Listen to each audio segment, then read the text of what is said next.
welcome or welcome back to my channel. Today I'm going to be telling you guys about how to be prepared for your first ballet class, whether you're a late starter or anything like that. I'm just going to be telling you what to wear, how to be prepared mentally, know some steps, and yeah. So without further ado, let's just get into it. So, if you haven't found a studio yet, here's what I would recommend. Go online, research places around you, see what ones have good reviews, talk to people you know who dance possibly, ask people at school, and then if you're a late starter, try emailing the school explaining your situation and maybe they'll find a place for you, and check out a few different schools. If one maybe doesn't want to take maybe a late starter or something, there's going to be a school for you. So just look around. And a lot of schools also offer like trial classes, so you can go in, test out a class. If it's not for you, then you can try at a different school. Once that you have found your school, you're going to want to find out if they have a dress code or not. My studio does have a dress code. We have to wear a specific leotard, a different color based on your level and what class you're in. So mine is a black pinch front leotard. It's a specific style and everything. And then you'll need to most likely wear pink tights, but I know another studio around where I live makes you wear white tights. So definitely just ask what you should wear in like an email or something, or just, yeah. And often the first few classes that you take while you're waiting to get your uniform or whatever, like don't stress about it. I'm sure they'll let you wear whatever until it's all set. And if you don't have a uniform, I would recommend pink tights typically. That's what usually you wear. For most studios, they like you to wear pink tights. And then I would start with a black leotard and see if other people are wearing colored ones, because sometimes even if there's not a dress code, they'll make you wear a black leotard in any style, but it would be black. So I would recommend, if you're gonna buy your first leotard, I would buy a black one. As for ballet shoes, there's all sorts of shoes that you're gonna see and you might be a little overwhelmed. I would recommend that you go to a dance store and try them on yourself, because the sizing can be a little weird. But if you don't have that option available to you, I'm going to coach you through how to pick what you want online. So once you're picking out what kind of shoe you want, there's a few different ballet flats. They have leather, split sole, they have canvas shoes, they have stretch canvas shoes. I personally like the stretch canvas shoes just because they shape your foot really well and they have a very clean, slick look. But I know a lot of people who do prefer leather and stuff. I just feel like leather can be a little more difficult. So if you're not sure what to pick, I would recommend stretch canvas, but definitely go to the store if you can. And if you're gonna get leather shoes, make sure that they have a split sole. Most shoes tend to have split soles, but if your shoe has a single sole, it will be a little more difficult to articulate your foot, and I feel like it's just easier to dance when you have the split soles. My favorite kinds of shoes are canvas and stretch canvas. I have worn leather before though in the past, and it's not that bad. And I'm pretty sure that canvas and stretch canvas tends to be a little more affordable than the leather ones as well. Now, as far as point shoes go, if you're a late starter, you'll probably start working on some exercises to prepare you for that, because if you're starting late, they're going to want to put you on point as soon as you can. If you're a little younger and starting, be prepared that you're not going to start on point probably for a while. You need to get your ankles strong enough and be ready to go on. So going into your first class, just don't expect to go on point anytime soon. Talk to your instructors, see what the plan is, see what they think, what they recommend. Maybe they'll tell you some stretches to do and some exercises on your ankles to prepare you for going on point. Since I technically started at 14, I did get put on point pretty quickly, but I spent a lot of time at bar and just strengthening my ankles. They didn't put me out on the floor nearly close to a time that I feel like most people would. So just talk to your instructor, see what the plan is, ask how you can get on point sooner, and all that stuff. So you may be wondering, where do I buy all this stuff? Where do I get my dance tights? Where do I get my dance shoes? Where do I get my leotards? Personally, I would recommend going to a local business, because I don't know, especially the business that I have around me, it's a very great experience. You get in, they're really nice, you can try things on and stuff. But again, if you don't have that available to you, then I would recommend this store called Discount Dance. Obviously, this is not sponsored, but Discount Dance carries everything that you could need to be a dancer. I buy most of my leotards there, I buy tights there, I buy my ballet flats in store typically.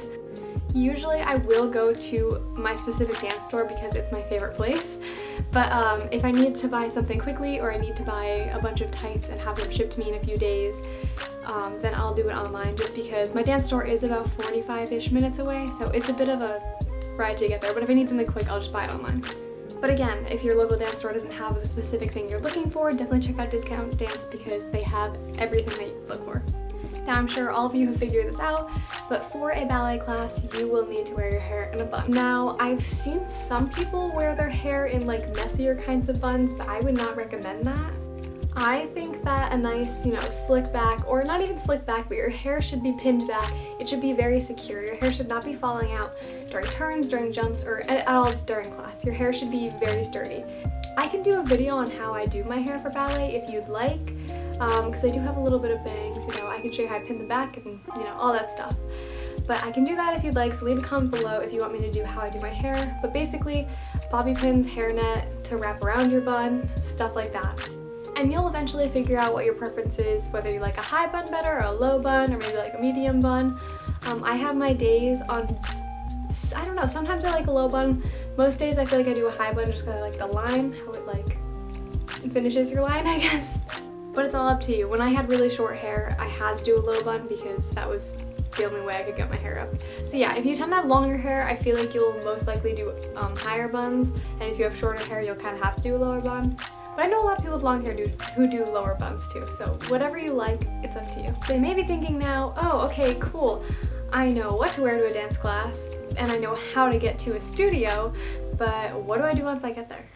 I know how overwhelming it can be when you walk into the studio and you see all the other girls in their tights and they seem to know exactly what they're doing, and it's terrifying, and your first class is gonna be a little, it's gonna be a little hard.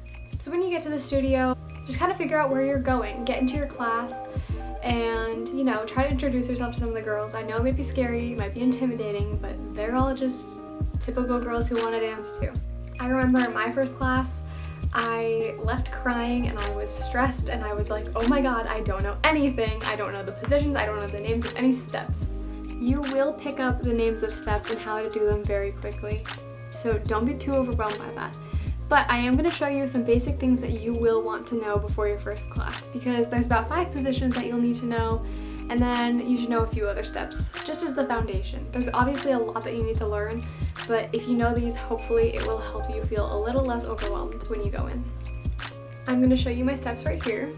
Basically, you are going to have the 5 positions, and the 5 positions are first position, second position, third position, which you probably won't use unless you're young, but a lot of schools only teach third. You rarely use third. You'll have fourth position and fifth position, so I'm going to show you these. So first position is where your heels are touching and your toes are basically pointing as far to the sides as you can. Ideally, as a professional, you would want your legs to be, your feet to be 180 degrees, a straight line across, but if they're not there yet, that's okay. Your turnout's going to improve the more you dance. You will use first position a good amount, but I'd say that fifth is going to be the one that you use the most. We'll get to that though. Second position is basically first position, where your heels are this way and then your toes and your heels are kind of in a big line, but your feet are more spread apart. First and second position are really, really similar. Second position is basically the same thing. Your heels are just about shoulder width apart. Now I'm going to show you a third position just so that you know it, but typically you don't use it. I don't really know anyone who does. When I was really little we used it, but if you're starting late, I'm almost positive you won't use it. But just know it in case. Third position is basically where your one foot's turned out and your heel of your other foot is about halfway touching that other foot, about where the little... I did not realize how hard it was to explain these things. But so your foot is touching your other foot about halfway down, and you can see right there what it looks like. But yeah. Fourth position is going to be your friends a lot during turns and a lot of other steps, but you'll notice these positions as you dance, that you're doing them without even thinking that you're doing them.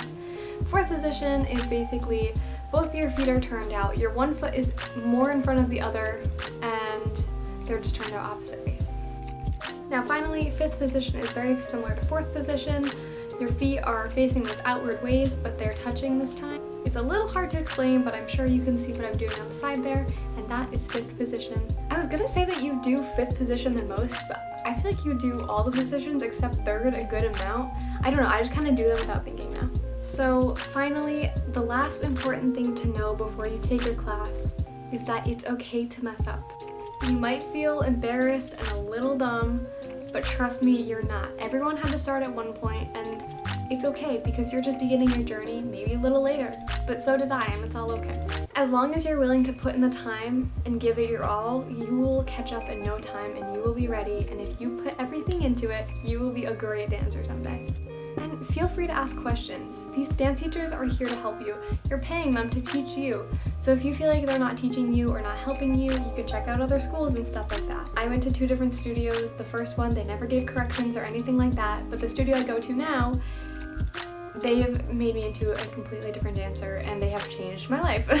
At the end of the day, these teachers do want you to succeed and they want to spread the joy of ballet to everyone, so they will be there to help. I hope that this video helped you. I know it's a little quick. I try to go over everything to the best of my abilities. So yeah, that is all for today's video. I hope that you enjoyed and I hope that it helped you. If this helped you at all, or you just like my channel, please be sure to give it a thumbs up and subscribe to me. We are about to hit 600 subscribers. I'm super excited. I'm hoping that we'll be able to reach 1,000 soon. That would be really exciting. I hope that you all have a great day, and yeah, see you in my next video. Bye! Also, really quickly, if you want to send me a message or talk to me or get advice on anything, you can DM me on Instagram. I check that almost every day, so yeah, my Instagram will be right here, and please send me a message. Feel free, don't be embarrassed. I love talking to you guys. Anyway, see you in my next one. Bye!